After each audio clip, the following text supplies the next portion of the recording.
and welcome back to the Mindful Model Maker.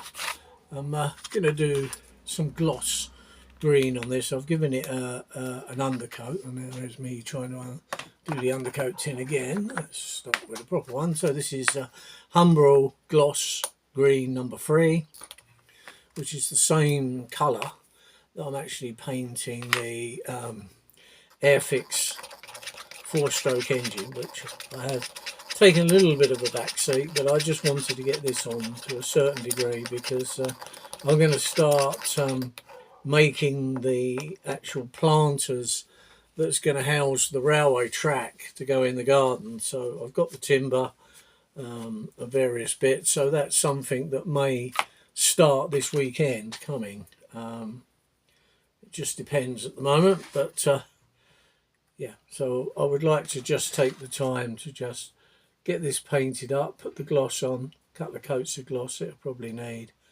and get this painted up, ready to start hauling trains as soon as. Probably this month I will buy a Loco remote for it, so that can go in and take place, and then we'll have a full remote for it. I don't want to take the one out, the other one, because that's in there and that can stay. So I think they're around about 40 odd pounds each for the basic one. That's all you need for this, and that's plenty good enough. I don't really need lights and things. I mean, you can get the next one up, you can get them with lights that will change, I think, direction from red to white if you get the right lamps in and all the rest of it. But I'm not too fussed about that at the moment. I would just like simple control. The idea is to do this on a relatively small budget so that it's not going to cost a lot of money. You might hear the odd aircraft in the background because we're in Lincolnshire. We're near some bases that have pilots flying fighter jets, and every now and again you'll see them and hear them overhead. So evidently, I think this past week there's been air forces from other countries over here flying as well. So yeah, some nights it's been quite full on, but yeah, it's got to be done. So if you hear any loud noises, I'm afraid I've got no control over that. So anyway, there we are. We're starting to put the gloss on now, so you can see that. I think it'll take a couple of coats, as it normally does. So just get that on, get it smoothed out as much as I can with the brush, and then the second coat, when it goes on, should look quite nice. So, and like I say, I haven't found the rivets yet. I haven't had a serious look, but they're around. And like I say, they're not hard to put on at a later stage if I have to. It could do with some rivets on the chassis, I think. So that will be a bit that we will do.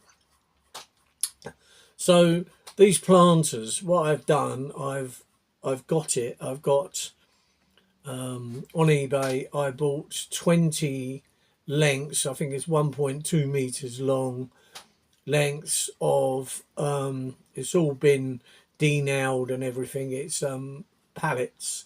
There are a couple of different widths and thicknesses, but that's not really going to matter. They're going to be up on legs, so they will all be on 4 legs, so a reasonable height, because I did build a garden railway. I think I mentioned this before, at a house a few years ago, and I was obviously younger then, but even then it was getting, when anything kind of went wrong, it's quite hard to keep getting up and down to try and re-rail things or whatever, especially couplings and things like that. And I think I've got the idea. I haven't actually put it into practice, but I will make one, and my plan is to try and make one this weekend. And if I can get that made this weekend, you will. So that's that side done. You will then see what I've done. I'm not going to show the making of it to start with. I will later on perhaps do a video on making it, because obviously it's not modelling, but it's a part of it. The idea, I want to build the railway with the garden in it. So the idea is to build a trough, reasonable width, with the track running either through the middle of it or to one side going through, and then plant it with different types of small plants, may even get a few small fir trees and various bits. I did that with the other railway, which was so funny. We left them in the pots, thinking it would kind of like bonsai the tree. We let the house, after we'd finished, we let the house out for 5 years. And when we went back, these things were about 4 foot tall. And the idea was that they were going to stay small and miniature, but they totally ignored that, and they just grew. They were really lovely, healthy trees, but yeah. So yeah, I think you have to watch what you put in, but yeah, it's nice to have it running through. But if you've got it on the ground, low down, it's trust me, it is hard work. So I'm not going to do that. I want it up on the troughs. And the other idea, of course, is one, if you move, it will be a little bit easier to move the thing. But secondly, if you get a bit fed up with the railway as it is, you could undo some. Whereas if you've got it all concreted on the ground through, then it's quite a major thing. But if you've got it, you can disconnect sections and put a section in, or reroute it, or whatever. That's the theory, all right? So, and it is only a theory at the moment, but I've worked it out in my head. But yeah, we'll see what happens in real life with that. And so even though I'm just chatting away, it's nice to sit down for half an hour and do a bit of painting and think about what we're going to do next with this railway, because it's something I wanted to do for years, and now we've moved. That's it. That's part of the reason I wanted to move, is also to get this built and running. And of course, when the grandchildren come, because it's quite easy to control, and it's on a mobile phone, and I don't know if you noticed, but the youngsters, they especially very small ones, they know exactly what to do. So I don't think my grandsons and granddaughters will have too much difficulty in getting used to the controls. So that's something they can have a go at. But yeah, there's no cables or wires anywhere on anything. So I may add bits later on, perhaps lighting or something that needs something, but it'll be very low voltage. Well, there'll be no mains or anything on it, but yeah. So, and there will be some 16mm, because I have got some 16mm track, that 3D printed track. If you look back on some of my earlier videos, I did buy this kind of tabletop, already made it was, and I built the little loco for it. And I also brought that's by the guy who does the loco remote. He does 3D track, 3D printed track. He will give you the files and you can just print it yourself. But like somebody pointed out to me a little while ago, it takes so long to print some of the track that they'd seen the plastic track, the 45mm stuff that I'm going to use, and they like that as well. And I think I looked at it to start with, and I was a bit, I don't know, but yeah, that's what this is going to do. This is going to be 45mm track, but it's SM32 stock on it. It's just a broader running gauge, that's all. but I will have some 16mm stuff because I have got a few 16mm bits. So I'll probably run it, because the thing is with a narrow gauge railway, it doesn't matter about you running another gauge, because anything goes on a narrow gauge. Because obviously they had narrow gauge railways running alongside the normal standard gauge railways in places where mines were, and then it was going out to the standard gauge railway to be taken off, because obviously it's bigger, it could haul more, and it was taking off. So the narrow gauge bit was more or less at the kind of work bit, like the mine, the pit, or whatever it was, and then it went off to other places to be taken further afield by bigger locos. So there were places where there were two railways running side by side of different gauges, so that's not uncommon. It is perhaps more now, but it wasn't then. So you can, well, with this type of modelling, you can model what you want, really. You can get away with it. So there we are. So we're getting this done on this side. You can see there the green. I'll probably get some form of transfers on here as well. And I'll do the coaches the same colour, so it will all match as a train. It will probably be a bit like a workers' train kind of thing, taking staff to work, children to school, perhaps, that kind of thing. So in a little village, wherever this railway is going to be kind of running. So I haven't thought about all that yet, but yeah, all railways were there for a reason and a purpose. So yeah, so we've done two sides and the back. It's just the front left.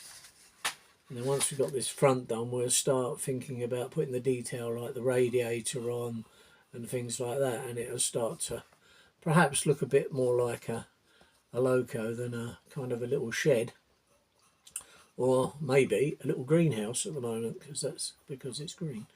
I don't know, but yeah, I think it.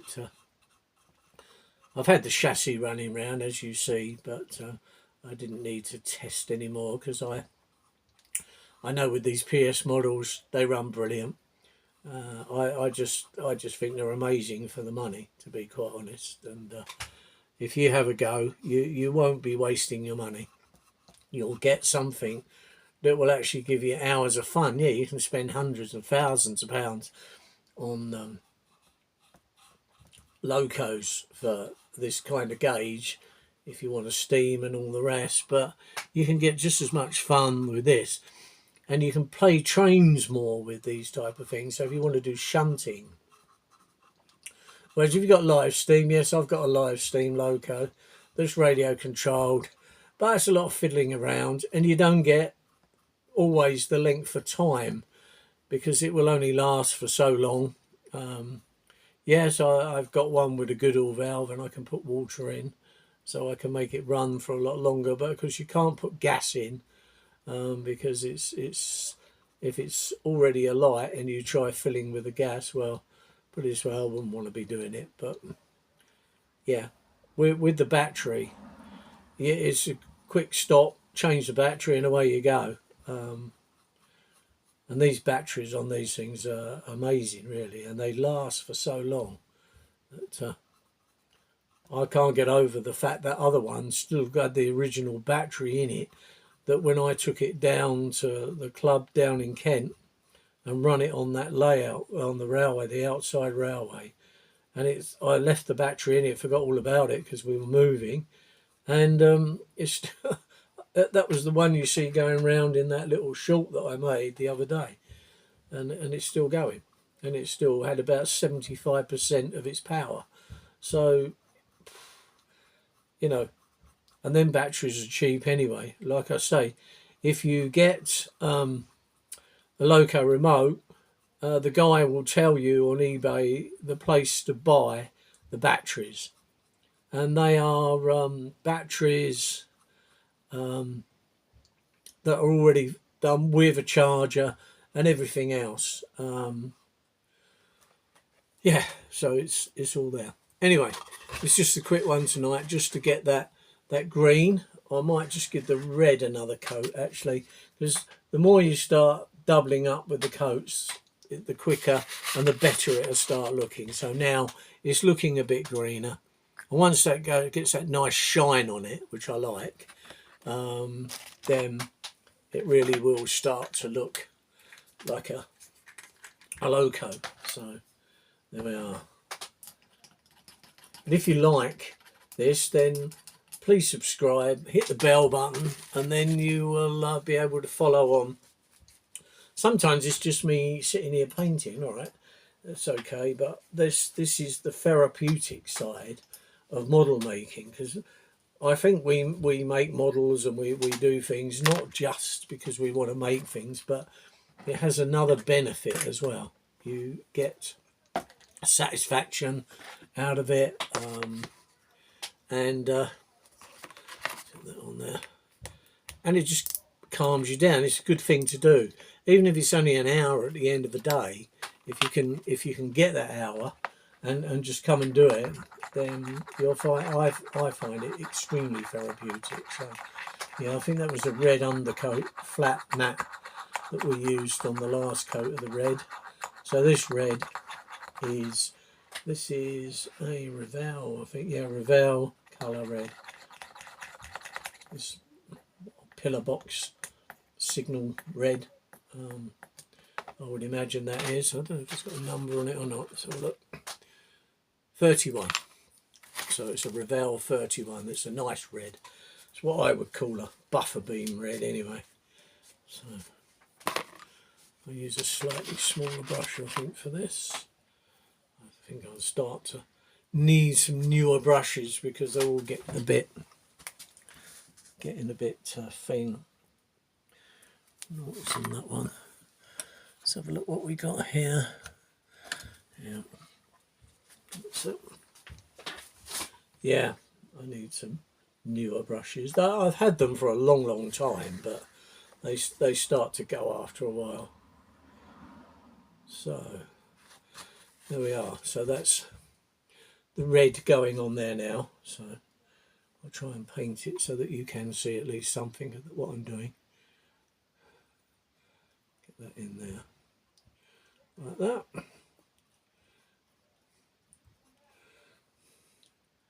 I always like red on the buffer beams because I just think it looks more like a railway if you keep to these things.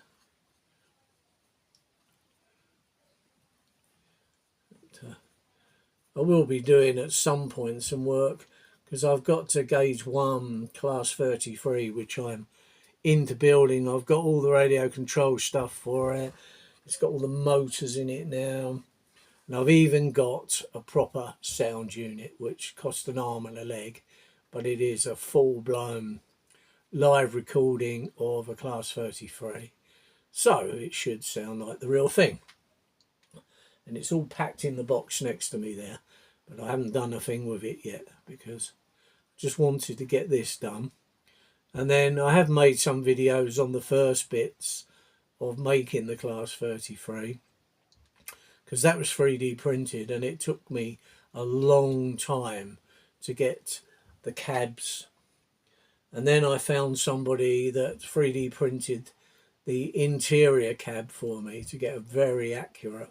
So I think it's going to look a really nice model when it's done. But it's like most things, you've got to be really in the mood to do it properly. Whereas at the moment, this is what I want to do. So I'm just focusing on this because I do skip around a bit sometimes. So anyway, that's the red buffer beam on that end. We might as well do this one quick this end. And let's get this in here like that. That's it. Get that up there so you can see. I don't worry too much when I first paint, and then what I do is then I then start going back neatening up afterwards. I just like to get the paint coated on there so that you can't see through it, so it's red and you can't see what's underneath it. I like to get that done first, and then if I've gone over bits in the area, I don't worry too much about that. I will come back and cut it all in properly and neaten it all up as I want it. But to start with, I don't worry. It's just literally getting the paint on, because on this MDF it does soak in the paint, so sometimes you need a little bit more coats than necessary. You can use sealers, which is worth doing, but I like to build the paint up. It's got a few coats on then, and it also, if anything, it does fall off the track. It does help to, because with the number of coats of paint on there, it does give it some protection. So yes, there we are. So it's looking all right. It might be a bit boring to watch at the moment, but it will start livening up. There will be some detail.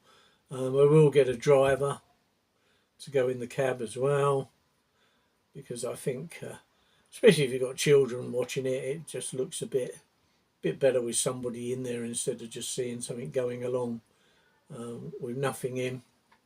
I've got some coaches on my bigger stuff that's got people in them and things. So anyway, that's there we are with that. So now it's looking greener.